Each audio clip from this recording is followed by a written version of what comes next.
So no cussing on this? No cussing, please. Okay. First of all, can you say poop? Yeah.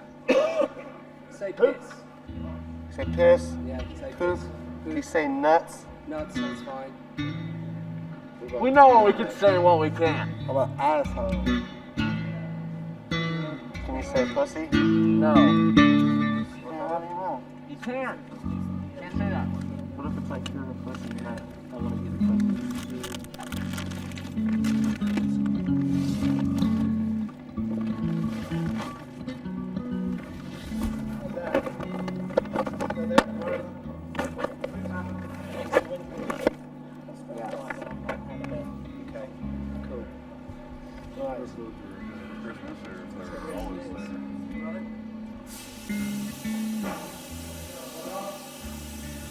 Who the hell is doing What are you doing? I think they wanted it, dude. They wanted it. He's overdone it, I think. Just a tad.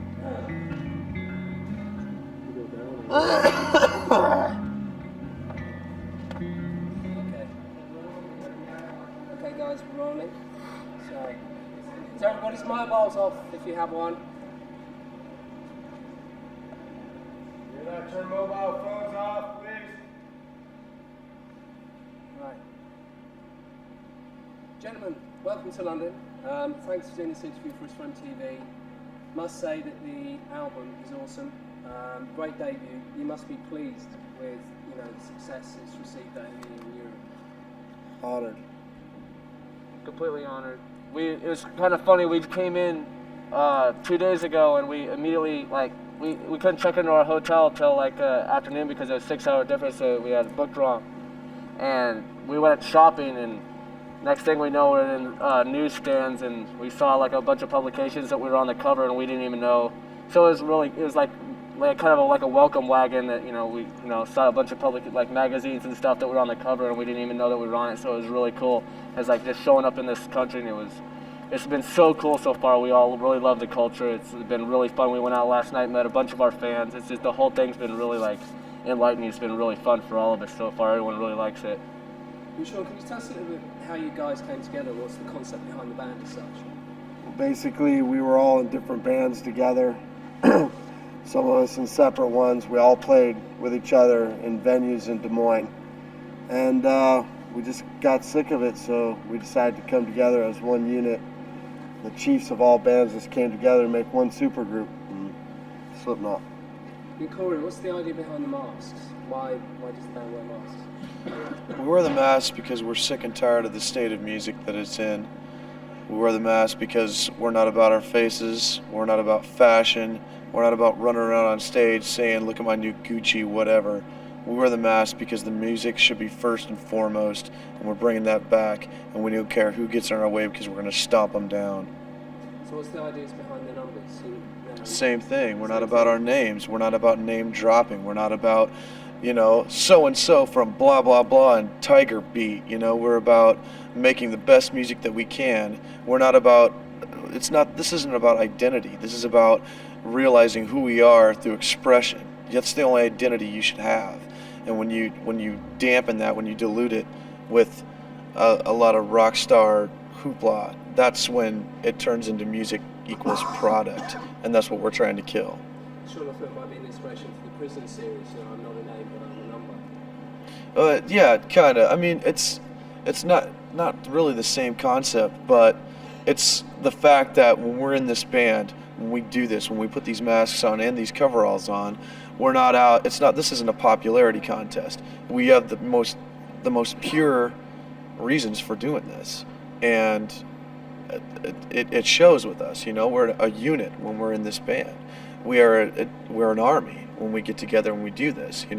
We take the masks off, we wander around. We're all individuals, but when it comes to being on stage and throwing down, it doesn't get any harder than that. And Sean, what did you want to achieve with this album when you first, put it down? Because the influence of Ross Robinson, Korn, Limp Bizkit, Sepultura, it's awesome production. I guess the way, I can't speak for everybody, but it was just a way of getting all of our nightmares down. Didn't know what was going to come of it. Don't really care. It's for us first, and then for our fans. Which is pretty much one and the same, actually. And why did you choose to work with Ross? He knows how to get the best out of individuals. He's very spiritual. He's a great friend. And he's known to be extremely violent when, tracking and stuff. So we think he's a genius. So. Well, Joey, how would you describe the sound Slipknot makes? It could be described as metal, but there's many aspects to the sound. You've got turntables, percussion, very heavy percussion to the sound, and also this big big production. Because Corey's vocals, when they come across the stage as well, very very heavily laid down. Yeah, it's because we have 3 drummers, got 2 guitarists, bass player, lead singer, a DJ, and a sampler. That's 9 layers of extreme aggression, all putting on tape as once, and it's put together to the fact that everyone can breathe. Everyone has freedom to take all the personality within themselves, put it through their instrument, and create it into the entity that we call Slipknot, to make sure that it's focused upon right. It's not what anyone else wants it, but the 9 guys that are in the band. With the extra drums and stuff, they're not just extra drums. We got mounted bass drums, keg drums, and it's the extra power. It's cerebral, totally primal. It's full. it's like it accents the riffs, like you know, like you got like a heavy riff, and we have a great system where they play in 3s and 7s, where I play in 4s and 8s, and it really works out well. I mean, when you see 3 drummers slamming on riffs like that that we have, you'll understand it a lot. I think people in London and UK will understand it a lot better once they see it live, and it makes a lot more sense when you go back and listen to the album. And it really makes for a home, like almost like a homecoming as far as the audio sense is concerned. I mean, it's a huge buzz about this band. I mean, the gig here sold out in a matter of minutes. That's what we heard. As it, a lot of people want to see you guys live. What can we expect from this performance tomorrow night? What can't you expect? I don't know. We don't know. This is our first time here, and every time we got popped the cherry on London, so I'm pretty sure it's going to be pretty screwed up, to say the least. I don't. Who knows what's going to happen? I mean, that's the best part about us. Like, we don't know. We don't. There's nothing that's planned. We don't plan our shows. They're just like how they come out. Sometimes they're stellar. Sometimes they could be better, because we're all our own worst critics. So and we're always striving to be one notch better. And I think right now it's great that we're here, because I think it's the next step for the band, and we're going to step it up tenfold tomorrow. I mean, it's going to be on. Hey Corey, I've got a couple of video at hand which is called Welcome to the Neighbourhood. It's sold a huge amount of copies in the States. It's got, obviously the live performance that you've done from the gigs you played in the States, the Ozfest material. Looking at that live performance, how would you sort of like describe what Slipknot does on stage? Is it performance art in a way? In a way, I mean, all art is expression, and we express ourselves through the music, so in a way it's performance art, but you got to realize that, I mean, we didn't get in this for the shock value. That's not why we do this. If I had to describe it, it'd be 9 people working everything out that they've ever had to put up with. You know what I'm saying? I mean, I said it on the video. It's 9 people working out every poison they've ever had to put up with in their whole life. And I can't think of anything more pure than that. I mean, would you say that the performance is a bit violent? Because some of you guys have been in hospital, hospitalised for 3 band performances, haven't you? Do you ever It's a worry that war. you get seriously hurt? It's a war. It's like Sean, or it could be. I sit back there and I don't see much of the show, but I watch a lot of the videotapes and stuff. But it's like Sean might be in a zone in a certain part of the song, and Sid might cross the wrong territory, on stage, and he might get socked in the face. He might have to take one. We ritualistically flip for punches in the face before we go on to psych each other up. Flip a coin. You call it in the air, and if you win, you get to sock the other dude in the head. That's what we do before we go on. Sid always loses, but it's London, and he's born here. So I think it's his time. Oh, do you want a demonstration? You guys got a quarter? We don't got quarters here, man. Well, whatever, a pence. 50 pence. That's the closest thing. All right. Is it Sean and Sid? All right. Behold. He's calling. Okay, we've been joking about this. Damn it. Because you know it's your time to lose. You know it's your time to lose. You tell me, are you ready? Who's calling it? Who's calling it? You want to call it? You want to call it, Paul? I'll call it for who? Who am I calling it for? You're calling it for the clown. You call it. The clown call it. He's calling it. I'm calling it. Okay, you want to call it? Yeah. All right. Prepare. Tails. Keep on, dude. It's your time. You're going down. Socked him hard. Good one. Okay, we'll save it for tomorrow. Anyways, that's before the show. All the time. These guys don't know what to think. Look at them. They're all looking away. They won't even look at us. But now. see, that's how we do He socked this. you good. See how you do it. He got you good. I mean, banners, people equal shit. Explain that. Say that word? What's the meaning behind it? Because obviously, people say people. Well, it has to do with basically all the band creating, the music that we do. It had to do with the environment. It had to do with ridicule, too many fingers being pointed. Basically a big, middle finger to us for just trying to express ourselves creatively where we're from.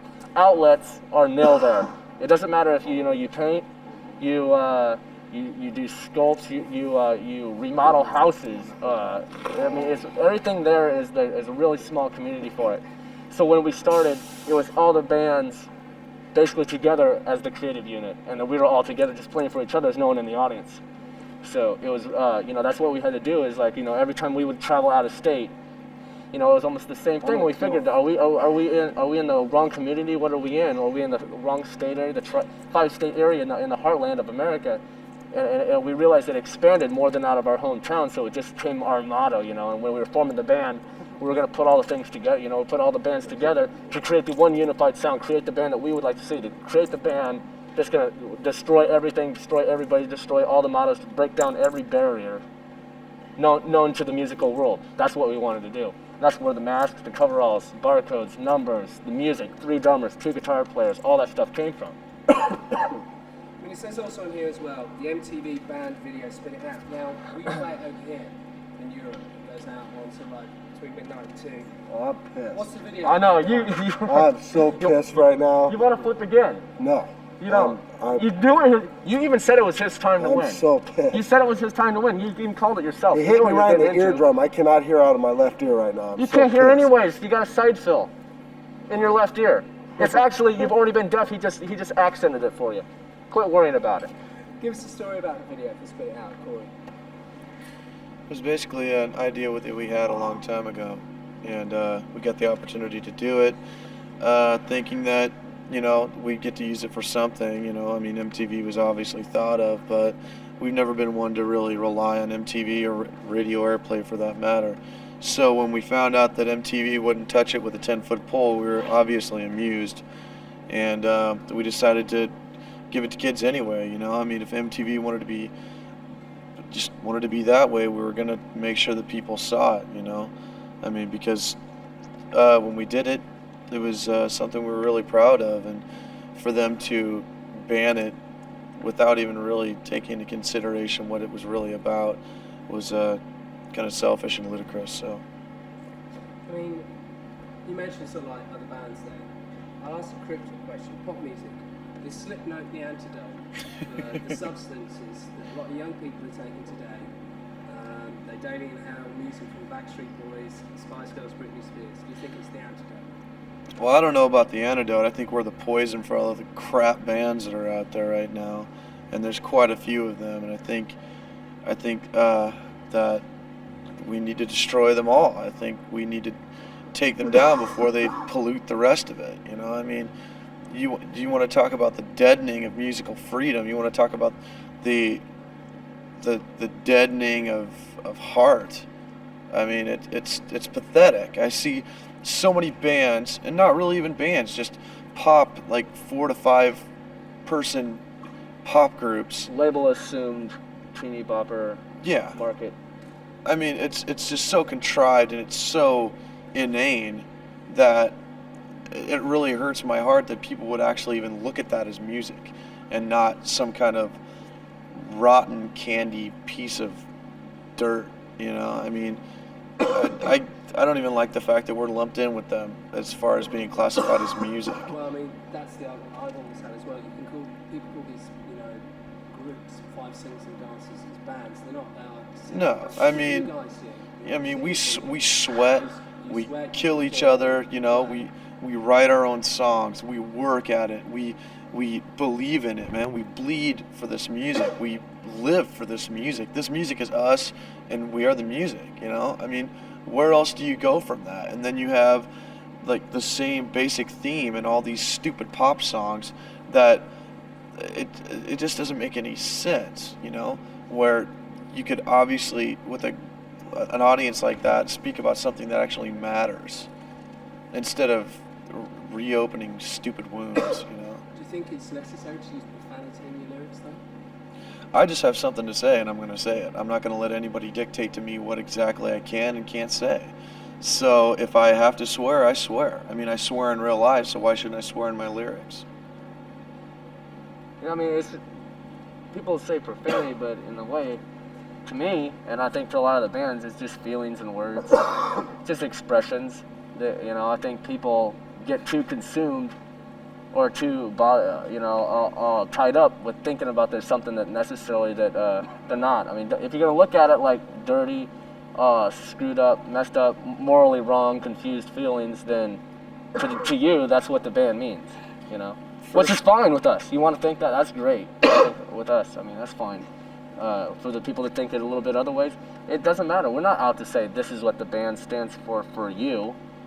Everyone's going to make their own judgment regardless, so let them have that, because I mean we keep our lyrics open enough to where people go through day in day out just livelihood day in day out that they're going to draw their own conclusion. That's why I think it's great that we keep our lyrics the way they do, and that's why they speak to the people that they do. And why we have so many fans without any we sold so many records without the fan with no radio play or video play in the U.S. because being more concerned with the bands that I think in the heavy music scene, we absolutely have nothing pretty much in common with them. I mean, you look at most of the bands that are big right now in the American scene, you can all lump them almost in the same category, and then there's us over here. We don't sound, look, do anything remotely in an order like those bands do it. I mean, that's what we were feeling. It wasn't like we didn't even actually go out and say let's be different than anyone. It was just being ourselves. But it came out that way, when we came up. But we didn't realize how actually removed from those other bands we were until we did come out on the scene, have our record out, started getting in, some press here and there. Then we realized how removed we actually were, and that's when we realized that we actually have something really special. Corey, I interviewed Marilyn Manson a couple of weeks ago. Sorry to hear that. But he said he found you interesting. Really? That's good to know. I don't really pay him much thought, so. What do you think this band has to play in the future of music? In the 2000s, being lately year where rock is going to come back, or people are going to actually find it more acceptable. So what role do you think you have to play?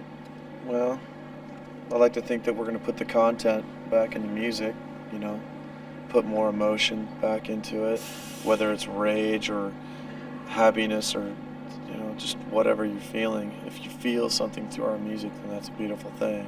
I don't think a lot of music does that anymore. Unfortunately, a lot of people judge you on face value and not on content. And I think we still got a long road ahead before we actually break down a lot of the crap music that is infecting us. So as long as it's there, we're gonna have a long battle, and we'll always win because we give 110%, 120% every time, and you can't fight that because you can't package that, you can't box that and sell that. We sweat it, we give it every time, and that's what's going to keep us here. What do you think the audience is going to have with tomorrow night after they've seen you guys? I don't know. To be honest, I don't. We'll just have to see how it goes. So, final question has got to be: what do you think fuels Slipknot's fire? I mean, Corey's pretty simple. Everything we've ever had to go through, and we'll just leave it at that. Okay, guys. Thank you very much. Thank you. Pleasure. Right. Thank you.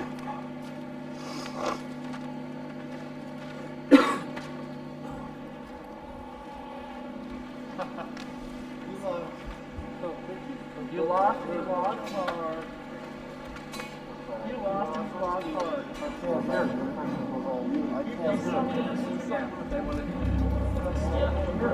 Perfect. It's good for us. Hey, you hit me twice. I'll kill you. What are those? What the hell are those? You hit me. That's really bothering. These are the Christmas.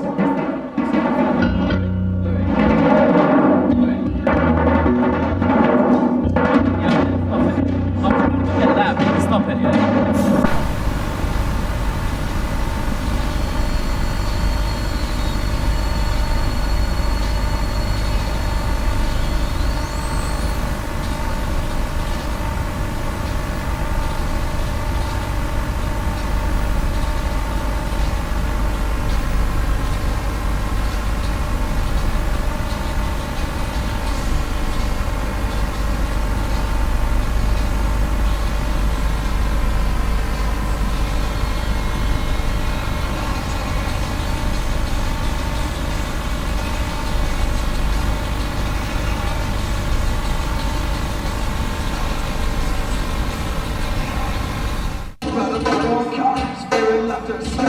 Everybody